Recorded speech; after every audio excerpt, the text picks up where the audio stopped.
Our last news story, again, comes from Nintendo Life. It's about the Nintendo Switch online service. Nintendo Life says Nintendo keeps changing the date, Nintendo keeps changing the Nintendo Switch online service launch date. And what basically happened was they updated their website, said the online service would be coming out in 2019, I believe, and the next day or within the next day or so, they came back, updated it once again to read online services and features, including online gameplay, are free until the paid Nintendo Switch online service launches in 2018. So, I don't know. I was talking about this a little bit before when I mentioned that I don't know if this could necessarily count as it being delayed. I know they gave like an estimated time on when it would be coming out, but then they just keep pushing it back. They never like set like an in stone date, like it's coming out April 8 or June 22nd or whatever. It's just, hey, it's beginning of 2018 or it's the beginning of 2019. No, we're wrong. It's the end of 2018. So like they keep going back and forth. But what are your guys' thoughts on this? Do you think this is something that Nintendo, like, do you think it's that important for Nintendo? Because I look at it as like they only have like a handful of games that you could really play online, but then there's other stuff tied in with the service, like getting the free game every month. So what are your thoughts on this, Nate? Let's see. Well, for starters, apparently, if I remember right, Game Explained said that it was just a typo. They talked to Nintendo, and Nintendo said, oh yeah, it was a typo. So the 2019 date was just a genuine mistake. Typos happen. I should know. I've made plenty of them in my life. But beyond, the fact that it's not, 2019, even if it was that one, that would be considered a delay because last official date was sometime in 2018. Just like the Breath of the Wild, sometime in 2015, then sometime in 2016, then it was 2017. So it would still be considered a delay. But how important it is very, very interesting. I don't think it has anything to do with Switch's momentum, anything to do with sales. No one's buying it because of the online system. No one's buying it. I would like to see what their numbers are for like usage rate of their Nintendo Switch Online app that can only be used with one game. I'm very curious to see how much it's being used, and if it is being used, are people actually voice chatting with it, or are they just going on there to order gear for Splatoon? Because that's like the best use of it right now, and you could just do most of that in the game anyways. I know there's exclusive gear, but it's not any better than what you get in the game. So it's just weird to me.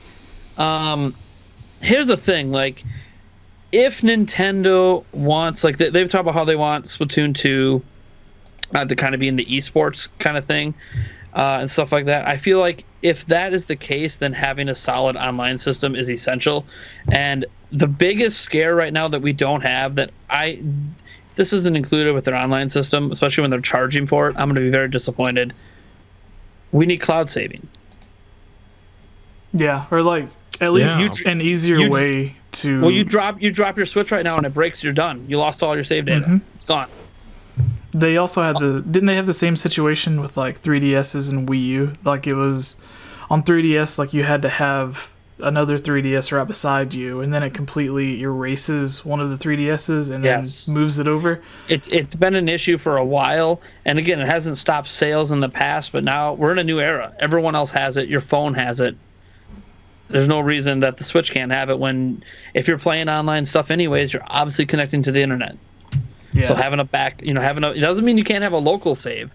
Like, people get confused. Cloud saves don't replace your local save. They're just a backup. If something happens, you can go download your save file. You lose your Switch and buy another one, go download your save file. But yeah, but beyond that, I have a lot of desires for the online system, but it's just one of those things that I don't think it's vitally important for anything but the image of Switch. Just like I think it's important for Switch to finally get Netflix and other stuff as well. Because it's all about, it's a system that is selling right now on the premise of taking, AAA kind of games on the go and playing them anywhere, and that's amazing and that's great. But when people start looking for what am I doing when I'm not playing games, well, I'm not using my Switch. When you could still be, checking out the news articles. Yeah, that news thing is great, but it's not as robust as it could be. You're not getting in a lobby on Switch and chatting with your friends. You might be going on Discord or whatever instead. You're not, which by the way, Discord offered to partner with Nintendo.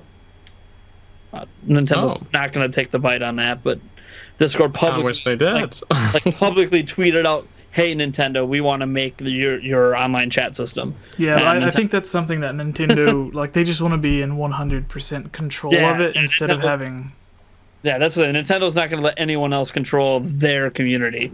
There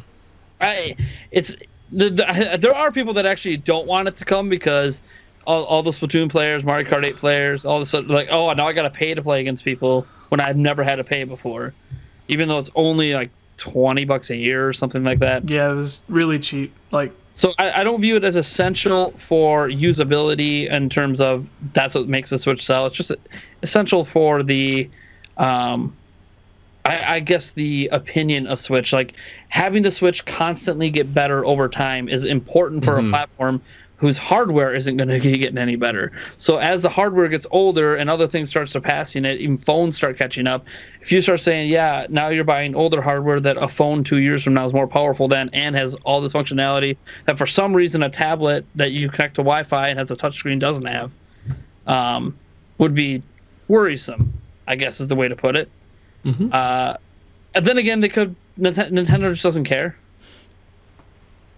As they say, Nintendo's gonna Nintendo, so they can just be like, you know what, we're just not talking about it because we're really never gonna launch this thing.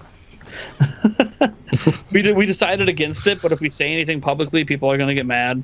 Well, that's kind of what I've been thinking, is that they announced what they originally wanted for the online services, and with all of the feedback they've gotten, I think that has led them to make these delays. From when it was first supposed to come out until now it's supposed to come out, I assume, around summertime or late into 2018. Sure.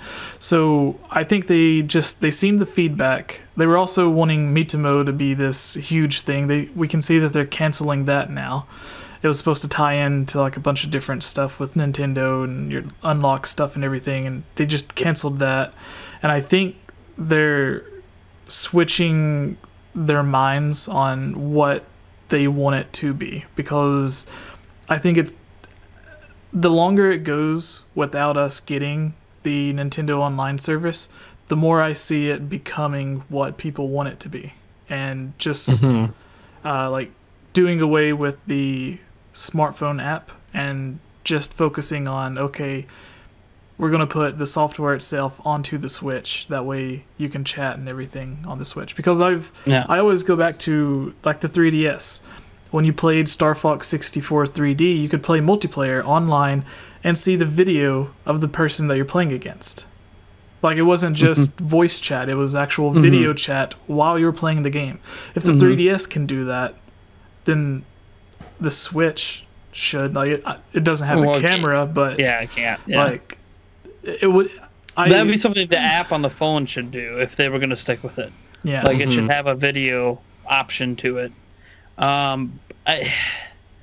It's just a weird thing. And now we're in an era where games as a service is starting to become a real thing out there. Whether it's PlayStation Now with their streaming service, I'm not saying they should stream. There's issues with that too. But then you even have Xbox Game Pass, and now they're adding their full AAA games day one to that thing for $10 a month. And you have Nintendo sitting here with hey, we don't really have a true universal account system yet. And now we're going to start charging you money for access to these things that are the bare bones basics of what every single online system in the world has.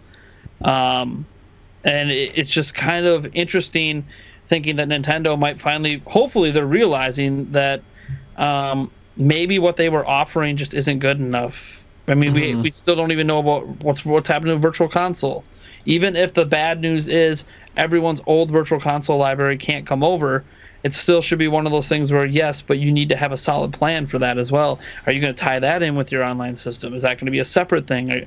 Is that going to be a games as a service thing? What's it going to be?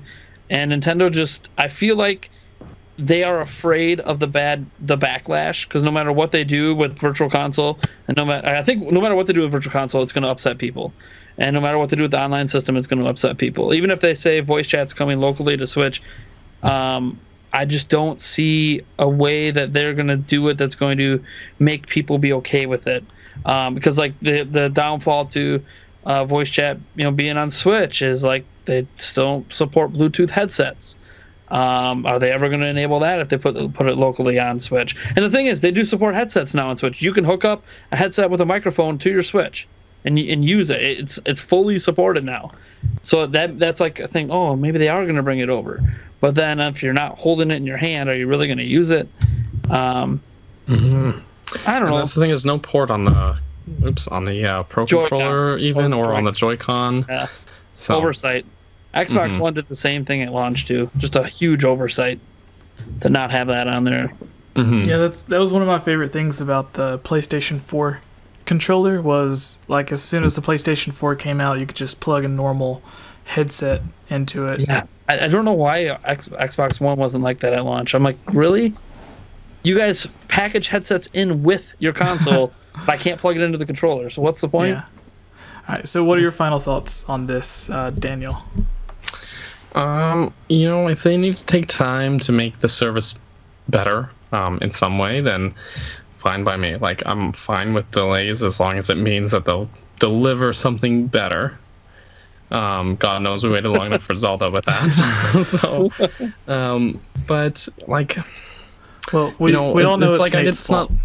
Yeah, it's 100% your fault, Nate. Damn you. No.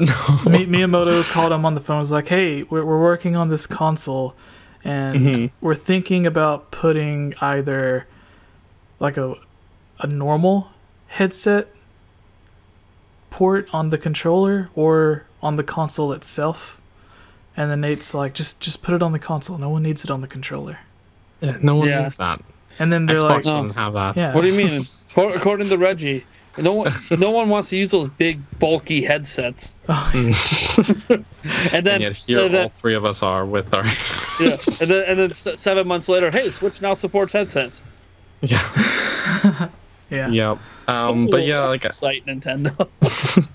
I don't think they know what they should do with it, so they're just kind of like testing the waters, doing something. I don't know. Reggie's the master of PR spin. Turns everything into yeah, this is obviously a positive. No one wants to wear those giant headphones. They all want little tiny earbuds plugged into their phone. No, last week on the podcast, I was mentioning an interview with Reggie where before E3 a couple of years ago. He was interviewed about, like, because PlayStation was showing off their PSVR and everything, and they talked to Reggie about Nintendo and VR, and he, gave the same PR answer that we always hear them saying, like, there's nothing interesting with it right now. Hardware can't meet up to the demand for the power that it needs to use it.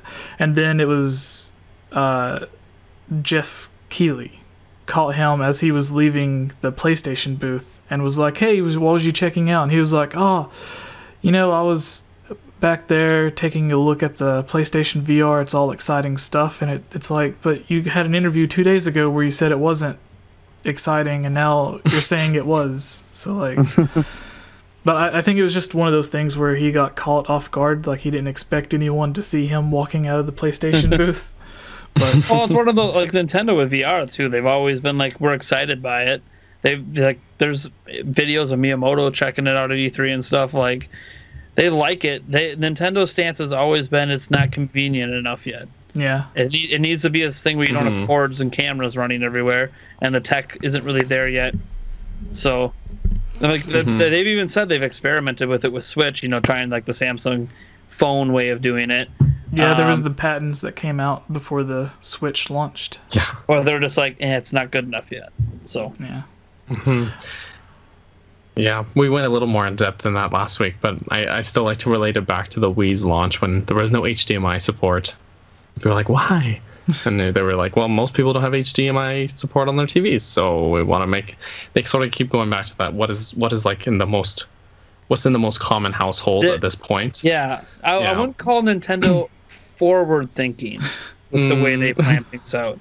Like Switch, they're letting Switch feels a little bit forward thinking, but there's so much backwards about it too. Like we're forward thinking by not having anything that's standard and providing you, I don't know, like we're putting cartridges on here and we're doing this and we're only giving you 32 gigs of memory, and well, like it's so weird. Like it's like they had this amazing idea but they couldn't escape themselves. So like all the negative things are just Nintendo being Nintendo. I don't know. It's just really weird to me. And I love Switch, by the way. It potentially could be my favorite console ever, potentially when it's all said and done. But it's, man, I don't know sometimes, man. Sometimes I don't.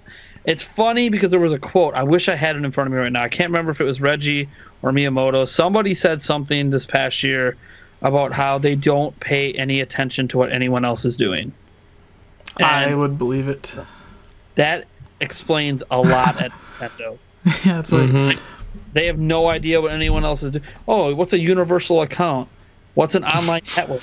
No, I going back to what Daniel was saying about like them being asked why they don't have HDMI on their console, I could see it be like Miyamoto or someone being like, "What's HDMI?"